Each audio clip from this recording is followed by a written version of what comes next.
வணக்கம் அன்பர்களே. இந்த நாளில் அந்த நாள்.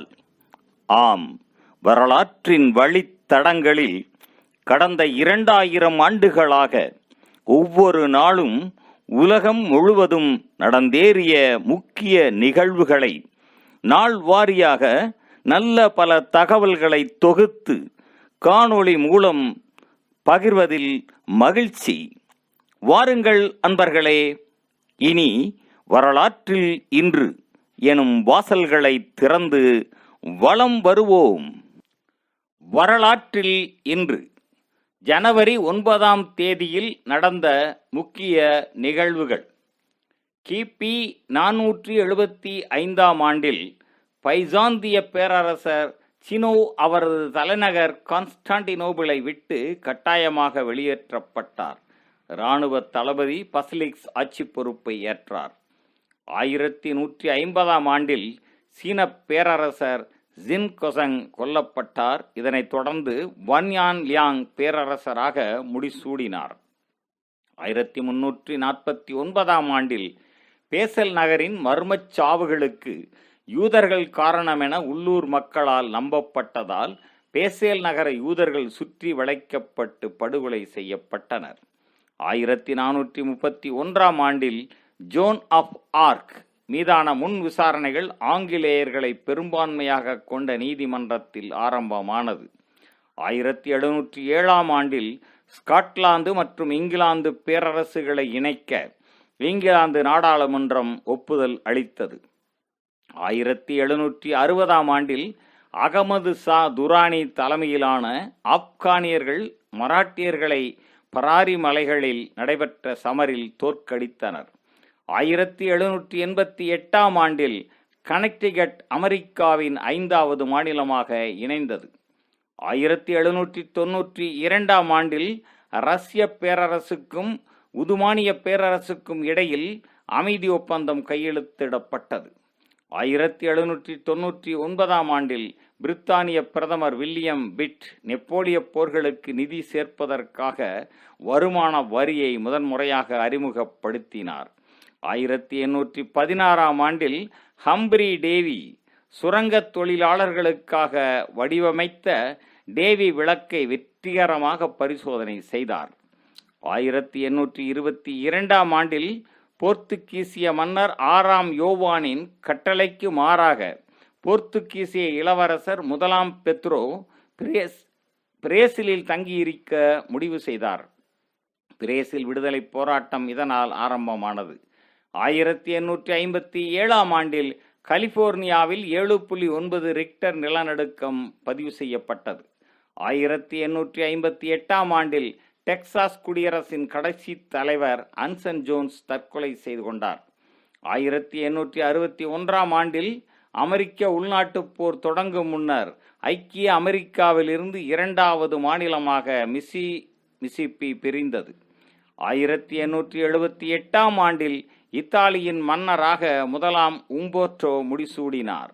1905 ரஷ்ய தொழிலாளர் செயின்ட் பீட்டர்ஸ்பர்க்கில் குளிர்கால அரண்மனையை முற்றுகையிட்டனர். ஜார் மன்னரின் படைகள் பலரை சுட்டுக் கொன்றன. இந்நிகழ்வை 1905 ரஷ்ய புரட்சி ஆரம்பமாவதற்கு வழிகோலியது. 1909 தென்முனைக்கு சென்ற எர்னாஸ்ட் ஷாக்கில்டன் தலைமையிலான குழு தென்முனையில் இருந்து 97 கடல் மைல் தொலைவில் பிரித்தானிய கொடியை நாட்டியது. 1915 மோகன்தாஸ் கரம்சந்த் காந்தி தென்னாப்பிரிக்காவிலிருந்து மும்பை வந்து சேர்ந்தார். 1916 முதலாம் உலகப் போரில் உதுமானியர்கள் வெற்றியுடன் களிப்பொலி போர்த்தொடர் முடிவுக்கு வந்தது.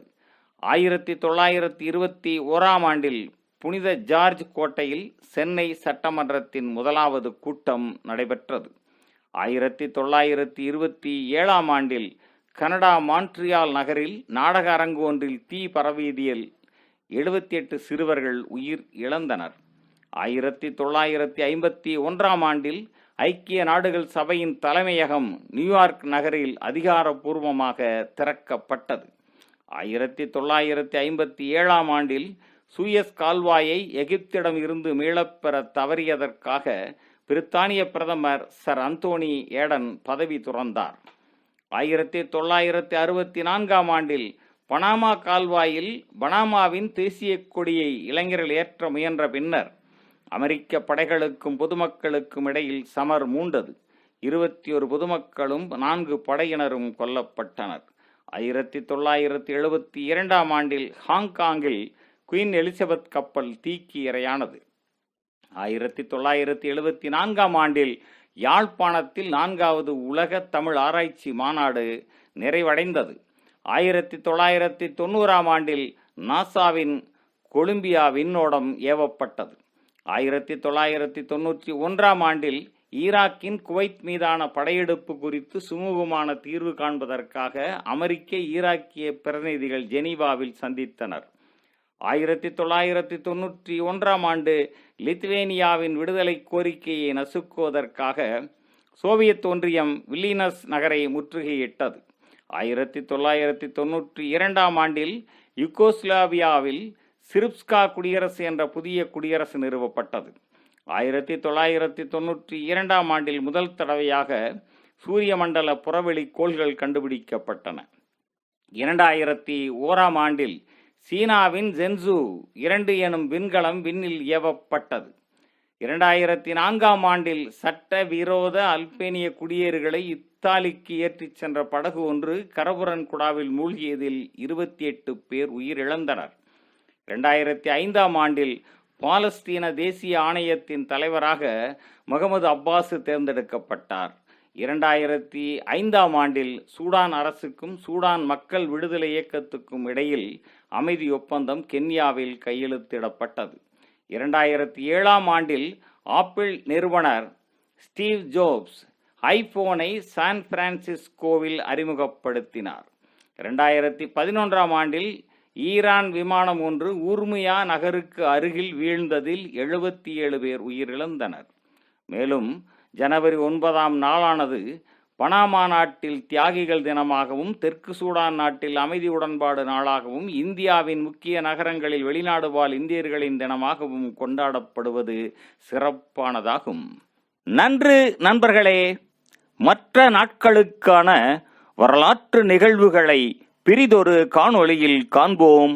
நன்றி, வணக்கம்.